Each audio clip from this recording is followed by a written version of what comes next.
All right, court is calling 2024 CR 012173 state. Okay, buckle up because today's case involves a young mom, a troubling charge, and a whole lot of questions about responsibility. We're talking about abandonment, kids left alone, and a plea deal that's about to unfold in real time. Let's get into it. Andrea Hernandez de Jesus. Could I have parties announced for the record? State. Rick Pena for the state of Texas. Defense. Help for the defense. And are you Ms. de Jesus? Yes. Counsel, have you received all discovery? I believe I have, Your Honor. And did you review it with your client? Yes, Your Honor.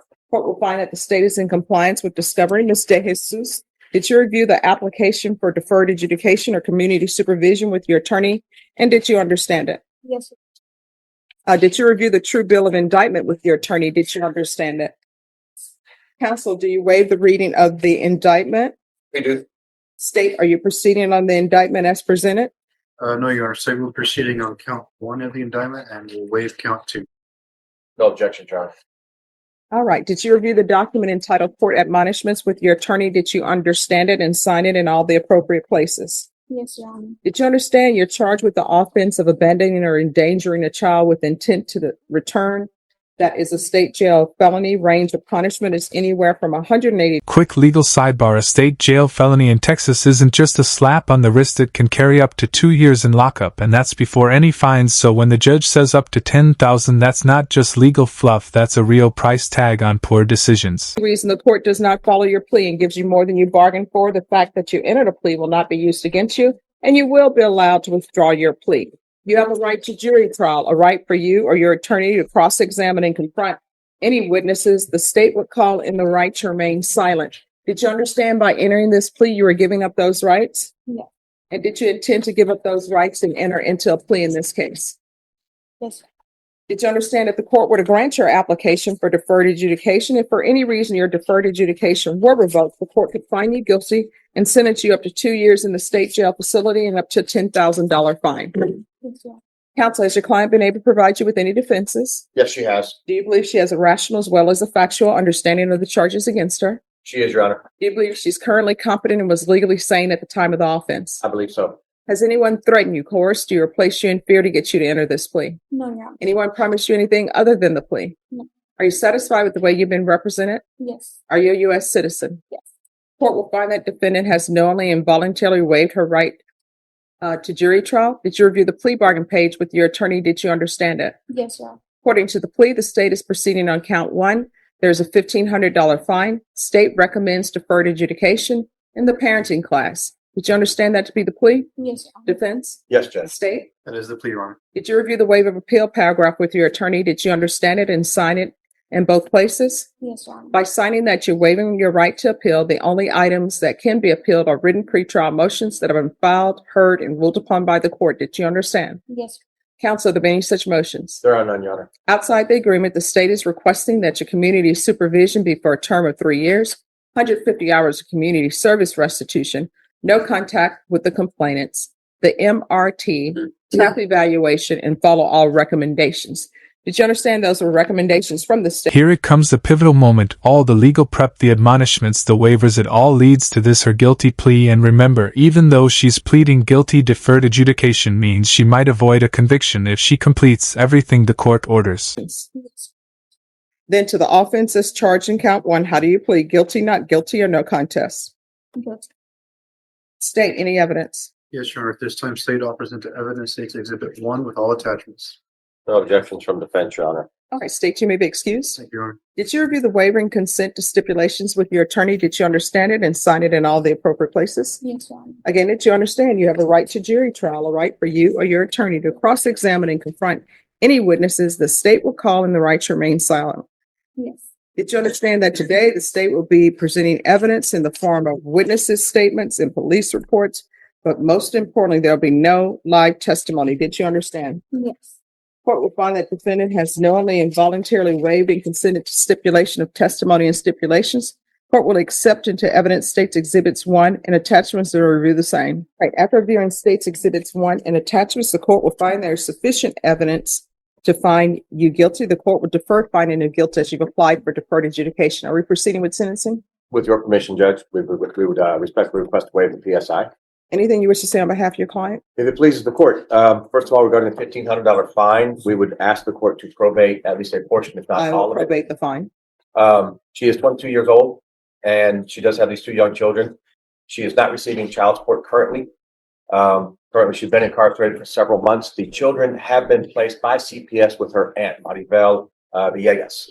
And as soon as she gets out, CPS has recommended some programs for her to do some service. Well, now the emotional gears shift. The defense is painting a picture young mom, no child support, trying to do the right thing post-release. But the AOS court's not buying vague intentions. It's about to dig into what really happened that day. More than willing and able to perform. So we've just addressed the recommendation by the DA of no contact with the two complainants, which are her children. She would like to have at least no harmful and injurious contact or possibly some supervised contact, whatever CPS recommends based on her progress with respect to their plan that they have. She does have a plan for employment once she gets out. That'd be to immediately get with some temporary services and agencies until she can find steady, regular employment. Her last such employment was with Toyota 2 years ago. She had to leave that job because of the commitments that she had with these two young children. She was unable to be at work all the time because she didn't have sufficient sitters for the children. Her aunt has stepped up in that, so we should be relying on once she gets out, Judge. All right. So here's my question for you. Why were you not at home with your children on this day? So what happened was I had a friend, she came to the house and she lived on the next block. She was going through it with her boyfriend. She wanted me to go help her pack a bag. She was scared that he was gonna hit her. So it was supposed to be a quick So thing. here's my question. What were you planning on doing if her boyfriend were to show up? Well, he was there, so she was scared of. She was scared that he was gonna break everything in the house and hurt her. So I was trying to help her. Like she So felt how you safe. helped her was you left let me make sure my math is right. The offense date is 2024. Help you out, Your Honor. The children were 3 years old and 1 year old at the time. So you decided, let me go help my friend with her crazy boyfriend and leave children alone who can't even take care of themselves in a house by themselves. And it wasn't just for 2 minutes because the child who could talk said that they were thirsty and hungry. So tell me, where does, what is his name? Where does Mr. Adrian Ruiz play into all of this? He was giving me a ride. He was down the street and he came with me. And we took the car. We went right there on San Fernando, which is on the next street. No, because in the police report, people are saying that your car was driving up and down the street. No, Your Honor, it's not my car. That was his car. I was at home all day. The people who were in the car, which was you and this Adrian Ruiz person, were driving up and down the street. That's what it says. I spoke to the witnesses. They stated they were outside in the yard having a barbecue. They stated they had seen the above listed car driving up and down the street all day, but had not seen anyone in the apartment or any adults around the apartment from at least 7 p.m. Witness stated the party had been outside since 7 p.m. Witness stated they were listening to music and he heard something that sounded like... Imagine the scene: a toddler banging on a window crying for food and water. This isn't just poor parenting, it's a public safety emergency. And the judge is laser focused on accountability, not excuses. Stated that they heard loud banging and screaming and looked to the incident location and they saw victim one, and victim one is the 3-year-old, banging on the window and crying. They spoke to the victim. The victim said she was all alone. She was hungry and thirsty. And then the witness went to the front door to try to see if an adult was at home. And the witness stated the front door was wide open, but the screen door was locked. Witness called the victim to the front of the house and had the victim unlock the door. And that's when they arrived on the scene. So that's what I'm reading. So why are you driving up and down the street with Adrian Ruiz, and who is he to you? Is that your boyfriend? Who is he? He's my ex-boyfriend now. All right. So ex-boyfriend now? Was he your ex-boyfriend then? No. All right. So this is my problem. You were with this Adrian Ruiz. Is he the biological father of any of these children? No. So stop with the nonsense. What ended up happening is you are how old? Me too. You're 22. You're still acting as though you're out here in the streets single with no children. And what you have done is you put Adrian Ruiz Jr., how old is he? He's 25.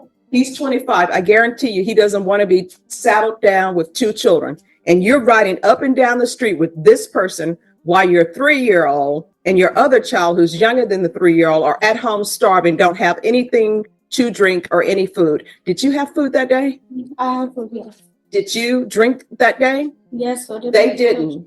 Because guess what? These children, some of them drink milk, some may have water, some of them need their diapers changed. I guarantee you their diapers were not changed and their diapers were dirty because the neighbor said that you had not been there and those children had been there all day No, by yes. themselves. They weren't there by themselves all day. I was there all day with them. No, they say you were driving up and down the street with your then boyfriend. And here's the thing. I understand things get dicey for young people. They're just like, you know what? I want to live my life. I'm settled with these 2 children. And I was putting my dreams and my hopes and my stars and my moon on the biological father of these children. He's not stepping up. I'm not receiving child support. And you know what? People should be thinking about that before they start having a lot of children.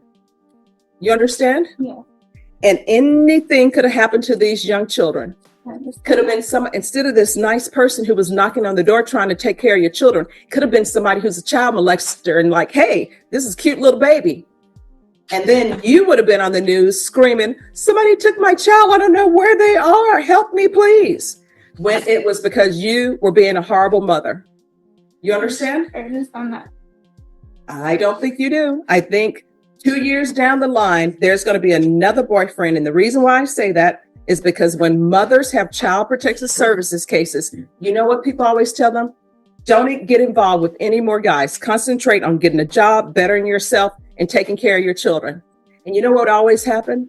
During the middle of CPS, when children are being returned, next thing you know, mother has a new boyfriend, somebody from prison that, oh, he's changed. He's a great guy. And in the meantime, you're putting your children's lives in danger. And children don't get to say, hey, you know what, Mom, you're making some stupid decisions out here, and it's going to impact me. People don't care because you're all in your feelings with this Adrian Ruiz Jr. guy. And guess what? If he were a good guy, you know what he would have said? I will come visit you at your house, but you cannot leave infants to take care of themselves. Instead, he didn't. And now you're telling me some lame story about you going to your friend's house to help her with a boyfriend that's being abusive when you don't even have your life in order. If her boyfriend were being abusive, you would have picked up the phone and called the police. Because what are you going to do? Are you going to get over there and fight a guy? No. You're just doing silly stuff and putting your child's life in danger. And I'm going to do this no contact order. If CPS wants her to have contact with her children, then what's going to end up happening is they're going to have to appear. They can appear by Zoom if they want to appear by Zoom and come to me with the child's ad litem and say why there should be a contact order. How far did you go in school? I got my GED. And what have you been doing with your life other than having children and driving up and down the street with Mr. Ruiz? I was going to cosmetology school for a little bit, but I didn't have babysitters. So I stopped going and I started going to Toyota Butex. That's when I was working there for a little bit. I got into this program called Goals. And I was doing that. Basically, I get monthly payments. I would get monthly payments from them. I had to make goals and I get incentives for completing goals. Here's the thing. When people decide to have children, they should decide to have children and have plans for who is going to be the babysitter. You understand? There's a $1,500 fine that'll be probated. Proof of employment within 30 days of release. No employment as a home health care provider or with minors. TAP evaluation in custody.